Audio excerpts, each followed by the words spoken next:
शारदा घर की मालकिन थी और अनामिका उस घर की नौकरानी थी, जो कि उस दिन काम पे नहीं आई थी। इसलिए शारदा उस पे गुस्सा कर रही थी और किचन में खाना पका रही थी। बीमार पड़ के अब उसे क्या मिलेगा, आज काम पे नहीं आई। अब मुझे मरते मरते घर का काम करना होगा, खाना पकाना होगा। जब वो ऐसा कह ही रही थी, शारदा के पति प्रसाद किचन की तरफ आते हैं और देखते हैं कि शारदा खाना पका रही है। अरे शारदा, तुम खाना पका रही हो? हमारी नौकरानी अनामिका नहीं आई? आपको स्पेशल चाय बना के देने के लिए मैंने उसे कबर्ड में छुपा रखा है। ये सुन के प्रसाद परेशान हो गए। अरे पागल हो गई हो क्या? उसे कबर्ड में क्यों छुपा रखा है? दम घुट के मर जाएगी। जल्दी अनामिका को कबर्ड से निकालो। मुझे लगा था आप बौने हैं, पर अब लग रहा है आपका दिमाग भी है।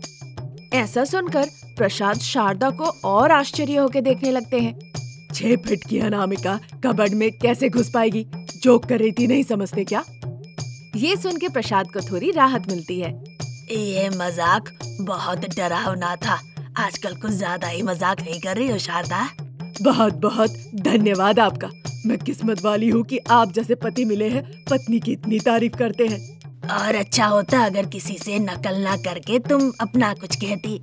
प्रसाद के इस बात पे शारदा मानो की चटनी की तरह जल गई। शारदा को इस तरह देखकर प्रसाद पेट पकड़ के हंसने लगे।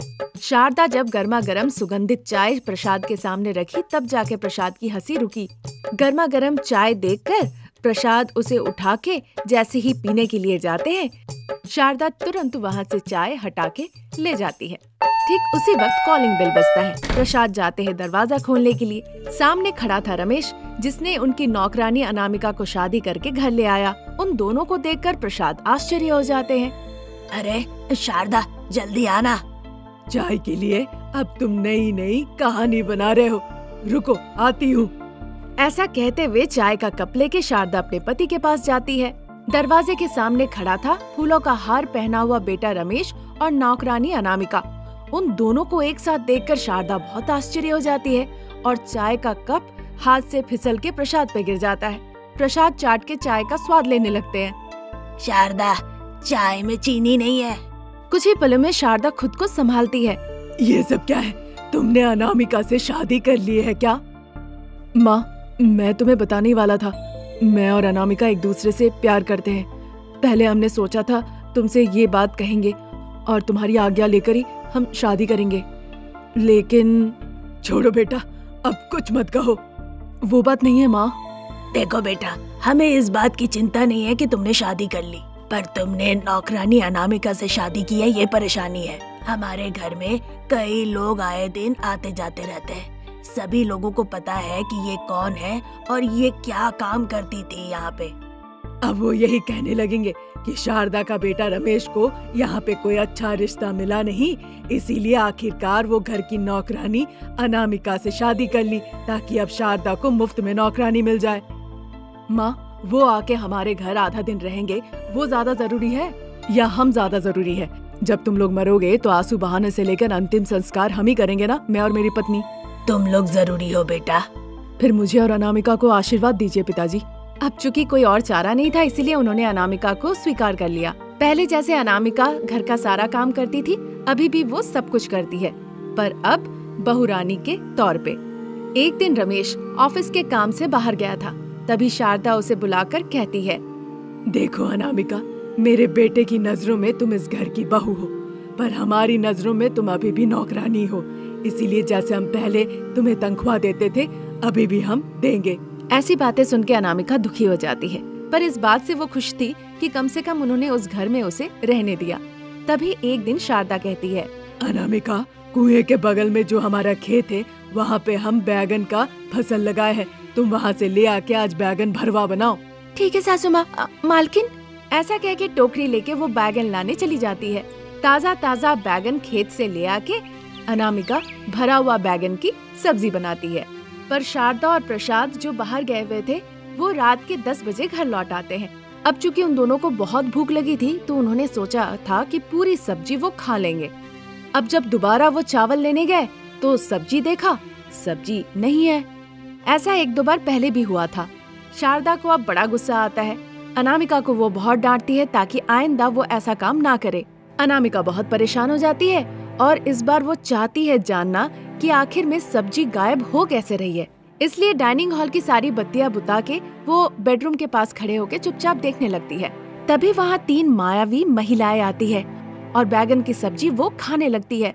उन्हें देखकर अनामिका उनके पास जाती है उनसे बात करने के लिए।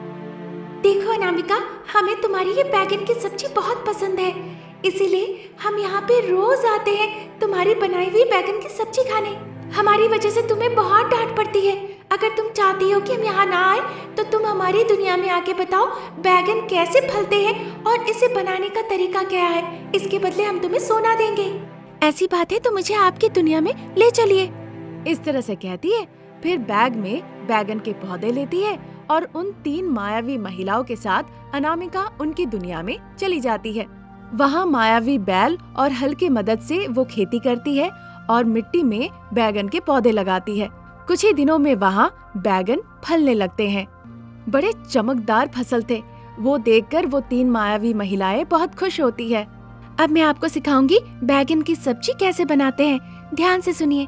इस तरह से कहकर उसे जो जो जरूरत के मसाले चाहिए था वो सब उनसे मंगवाती है। फिर वो एक एक करके बताती है कि कैसे भरवा बैगन की सब्जी बनाया जाता है।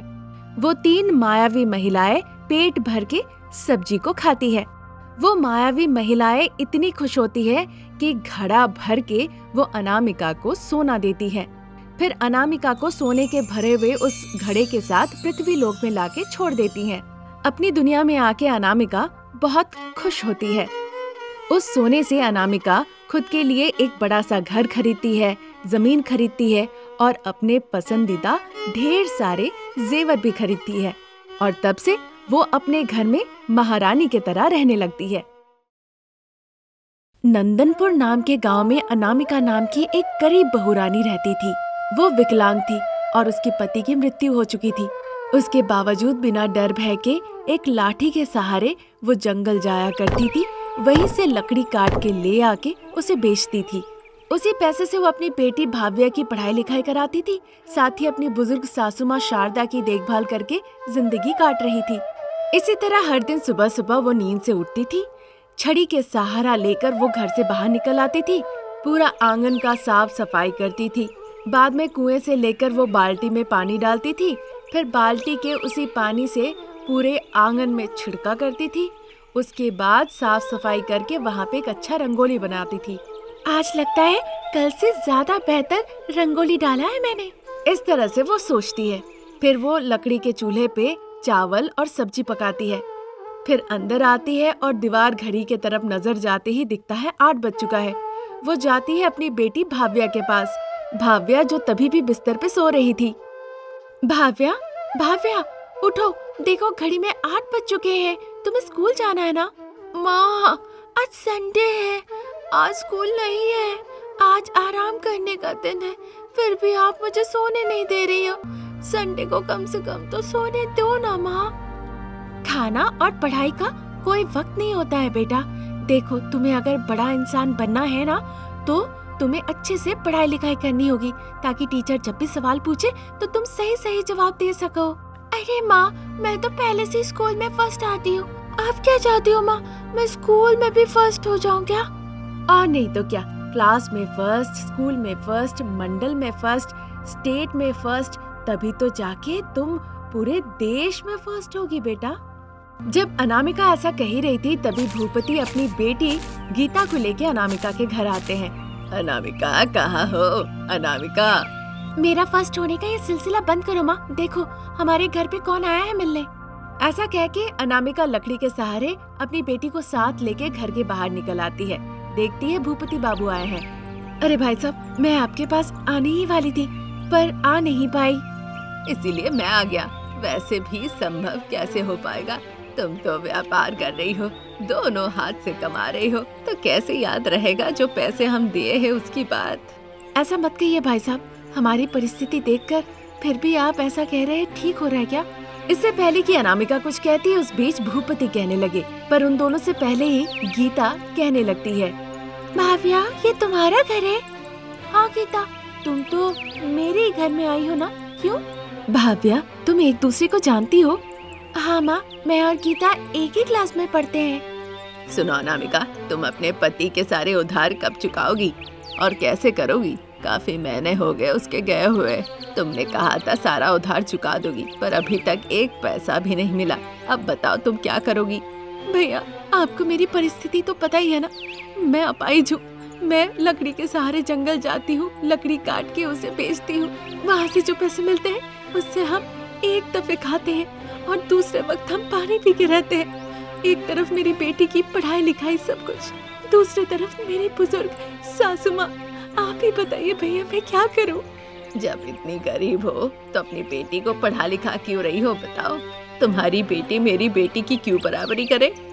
भूपति की ऐसी बातें सुन के अनामिका को कुछ समझ में नहीं आता है। वो बस भूपति को देखती ही रह जाती है। क्या अनामिका, जो कहा वो तुम्हें समझ में नहीं आया? नहीं भैया।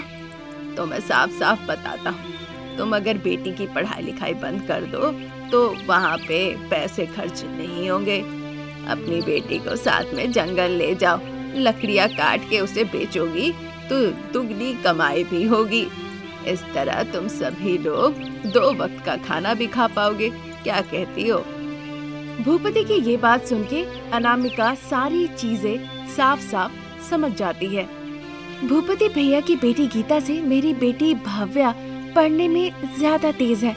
अब क्योंकि भाव्या पढ़ने में सबसे तेज है तो गीता को ये बात बर्दाश्त नहीं हो रही है। इसीलिए उधार का नाम लेके वो मेरी बेटी का पढ़ाई लिखाई बंद करवाना चाहते हैं। इस तरह से मनी मन सोचती है अनामिका। अरे अनामिका, क्या सोच रही हो? क्या और सोचूंगी भैया, गरीब है हम, ऊपर से इतने उधार है। इसीलिए सोच विचार करके यही तरकीब मेरे दिमाग में आई। पता है तुम मान लोगी। नहीं भूपति भैया, मैं नहीं राजी होंगी।